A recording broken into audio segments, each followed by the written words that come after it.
2 commands, and an AI can push to your repo. Here's what you granted. Setting up Claude Code in GitHub Actions takes about 2 minutes. You run one command, you merge one pull request, and from then on, anybody with write access can type @Claude in a comment and get code pushed to a branch. That's genuinely useful. It's also the fastest I've ever seen someone hand an AI commit access to a repository without reading a single line of what they agreed to. And the things that bite afterwards are not mysteries. They're all written down on one documentation page, and almost nobody gets to the bottom of it. You grant 11 permissions and it uses 3. Your review runs perfectly and posts nowhere. Your CI stops running on Claude's commits and you spend an afternoon on it. Your scheduled job quietly dies after 60 days. Every one of those has a documented cause and a one-line fix. So let's actually read the page, because this is the one integration where "I'll figure it out later" is a bad plan. 4 parts. First, what you actually grant when you install the app, the full permission list, how much of it gets used, and why you can't take just the part you want.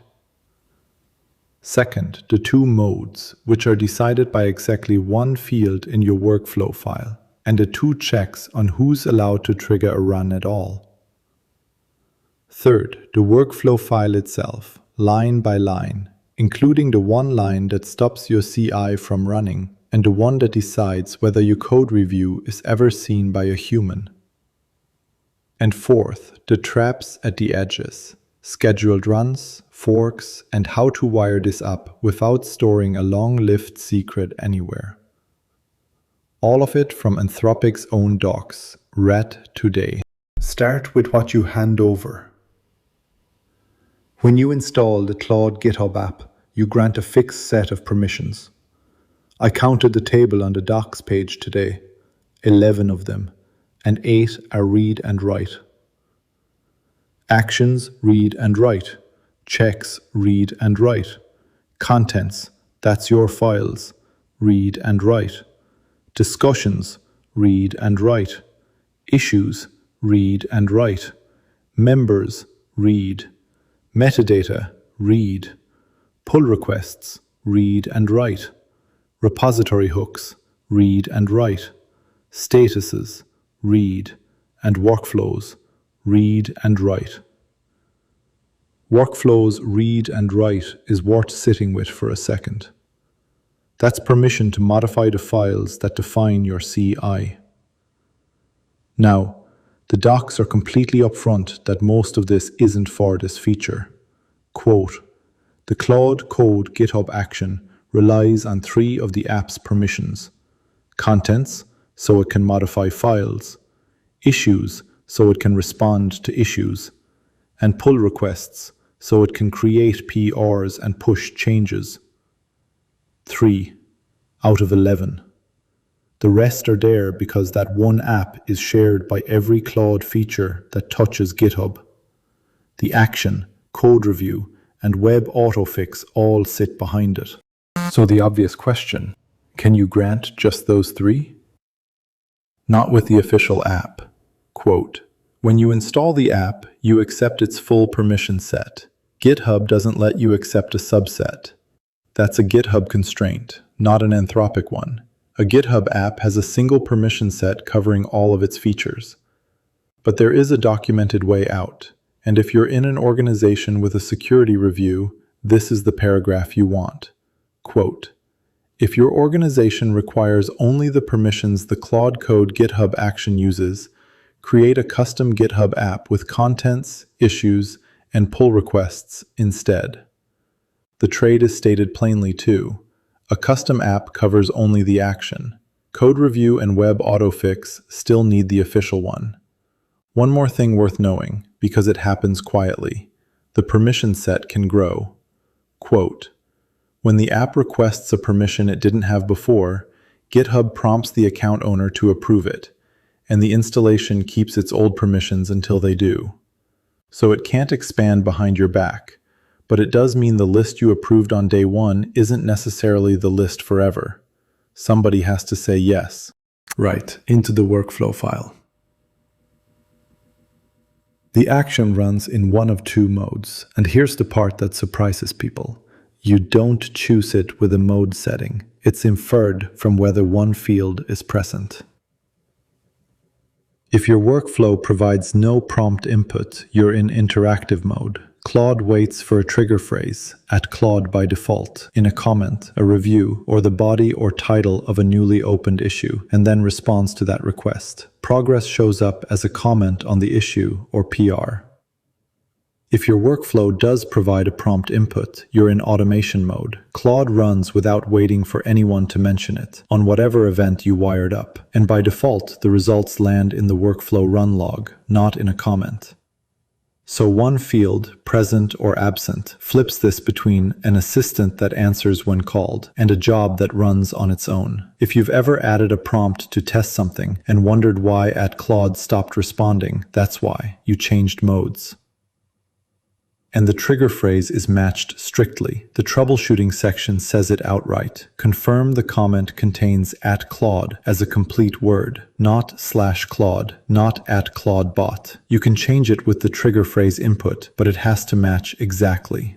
Now the bit I'd want reviewed before this goes anywhere near a repository that matters. In both modes, the action runs two checks on whoever triggered it before Claude starts. If either check rejects, the run fails. Check 1. Write access. On issue and pull request events, the triggering user must have write access to the repository. So a random person commenting @Claude on your open source project does not get to run it. If you want to allow specific people without write access, there's an allowed non-write users input, and you have to pass your own GitHub token to use it. Check 2, and this one's a nice piece of design, the human check. Quote, the action rejects a bot actor unless you list it in allowed bots, which keeps bots from triggering Claude in a loop. Think about what that prevents. Claude comments on a PR. A bot reacts to that comment. Claude reacts to the bot. Round and round, burning tokens and actions minutes until somebody notices the bill. Two exceptions worth remembering. Events nobody authors, a schedule trigger for instance, skip the write access check entirely. But they do not skip the bot check. GitHub attributes a scheduled run to a repository user, usually whoever last edited the cron line. If that person is a bot, your scheduled job fails until you list it. Here's the working file, and every line in the permissions block is there for a reason. Contents write, so Claude can modify files. Pull requests write, issues write, so it can create PRs and reply. Then two that look like boilerplate and aren't. ID token write. The docs say it's required for the Claude Code GitHub Actions default GitHub App authentication. Leave it out and the thing doesn't authenticate.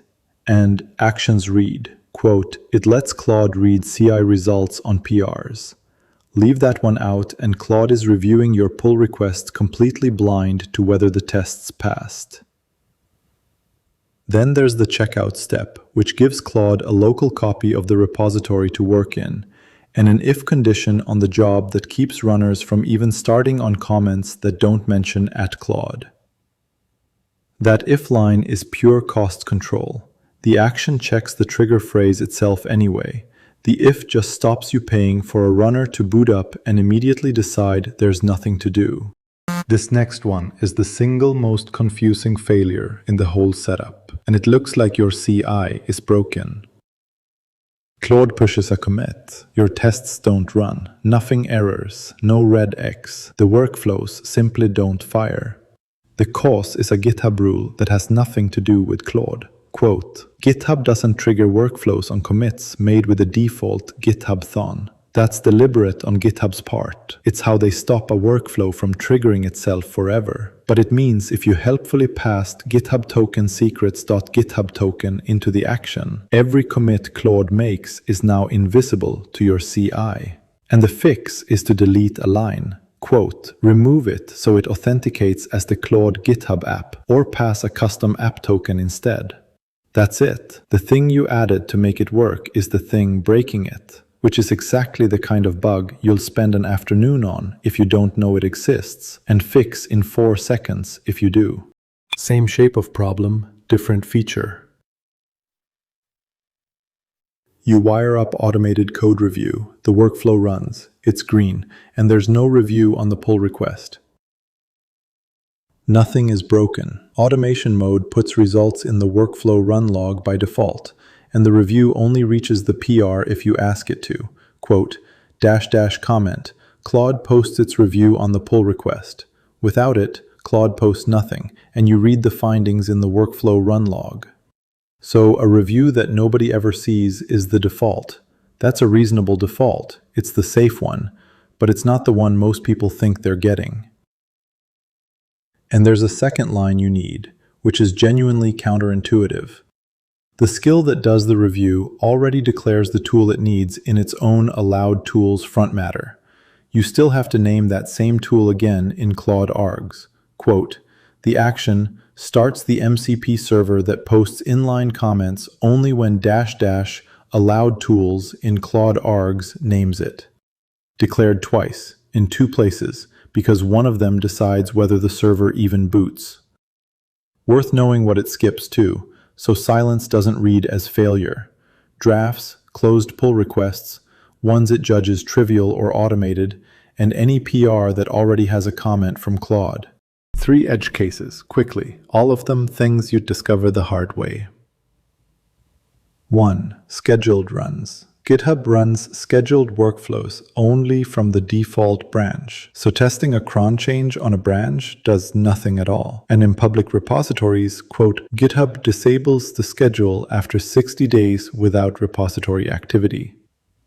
60 days of quiet and your automation is off. Not failing, off. No notification that matters. 2. Forks. On public repositories, GitHub withholds secrets from runs triggered by fork pull requests, so a review workflow runs only on pull requests from branches in the same repository. Contributions from outside your repo simply won't get reviewed, and that's GitHub protecting your API key from a stranger's code, which is the right call.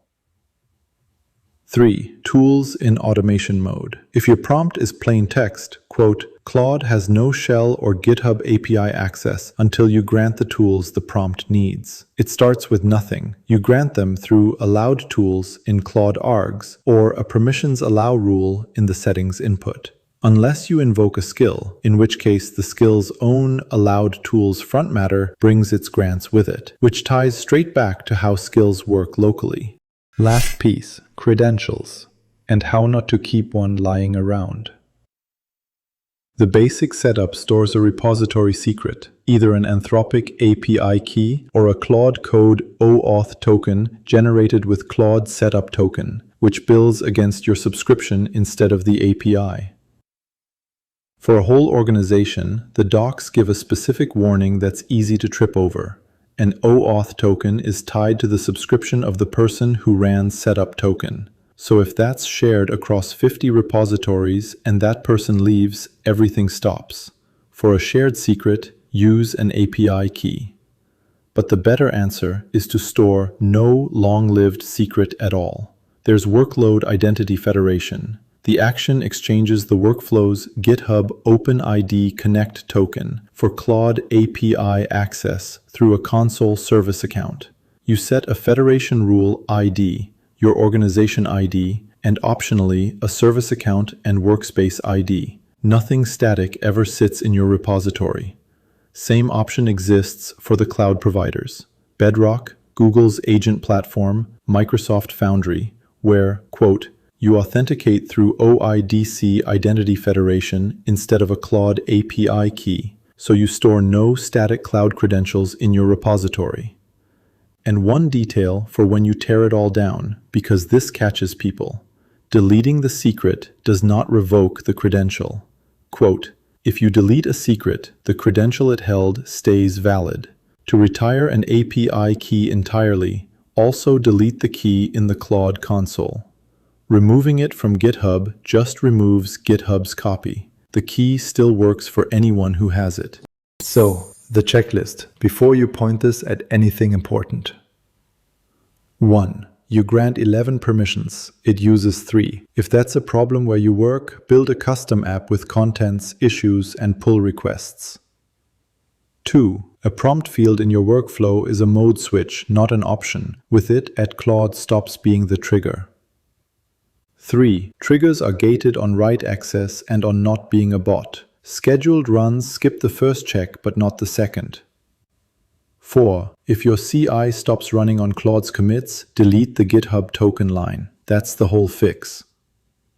5. A review with no -- comment posts nothing, and the tool has to be named in Claude args even when the skill already declares it. 6. Public schedules die after 60 days of quiet, forks never get your secrets, and deleting a secret doesn't revoke the key. None of this is a reason not to use it. I think turning issues into pull requests is genuinely one of the better uses of an agent right now. It's a reason to spend 10 minutes on the docs before you spend an afternoon on a bug. Everything here is from Anthropic's own GitHub Actions page, read today, and it's linked in the description. The companion on Claude Code's permission order is on the end card. And if this saved you a bad merge, hit like and subscribe.